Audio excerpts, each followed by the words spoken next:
ቅጣንቅጥ መሆኑ ተሰማ።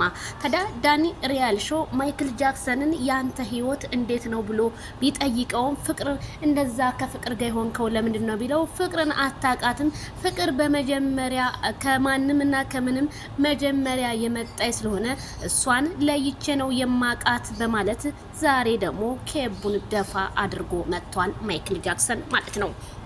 ሩታ ከእኔና ሄርሜላን አታንገላታን፣ አቋማችን ወይም አቋምህን ንገረን፣ እኛም የራሳችንን ምርጫ እንወስን ስትል ተሰማ። ሩታ ታዲያ ለሄርሜላ አዝነሽላት ሳይሆን ራስሽን ችለሽ ወክለሽ ብትጠይቂ እንደኔ መልካም ይመስለኛል። ታዲያ ማይክል ጃክሰን ዛሬ አክስሽ ጠየቀችው፣ አንቺም ጠየሽው። በቃ ምንድነው ይሄንን ያህል አንድ ወንድ አልፈልግም ካለ አልፈልግም ነው። ለምን እርምሽን አውጥተሽ ቁጭ አትይም? ከዛ ደግሞ የሄርሜላ ይቀጥላል። ሄርሜላ ከረሜላ ጎል እንደምታስገባ ባለሙሉ ተስፋ ነኝ። ማይክል ጃክሰን አሁንም ቢሆን አስረግጬ የምነግርህ ኮሜንታተሮቹም እያሉ ያሉትም ማይክል ጃክሰን የሄርሜላ ጥፋት ምንድነው? የሄርሜላ ጥፋት ይነገረን። የሄርሜላን ጥፋት ምንም ሳይኖራት አንተ አለባብሰህ ለማለፍ የፈለከው ፖይንት ያለ ይመስላል እያሉ ኮሜንታተሮች ጥያቄያቸውን የሚጠይቁ ግን ማይክል ጃክሰን ይህንን ኮሜንት እያየው አይደለም ወይ?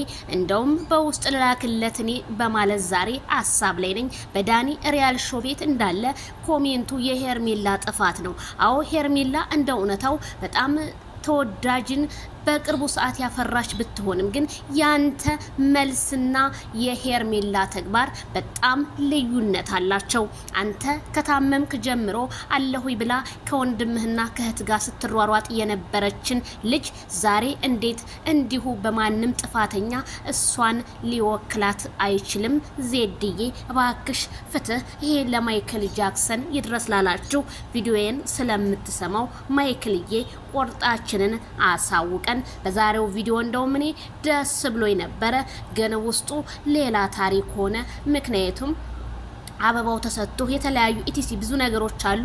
ብቻ ቪዲዮውን ደግሞ በደንብ አይቸው መልስ እመልስላችኋለሁ ብዬ እኔም ከዚሁ እንትኔን ላከብራችሁ ወዳለሁ። ላይክ፣ ሼር፣ ሰብስክራይብ ለሁሉ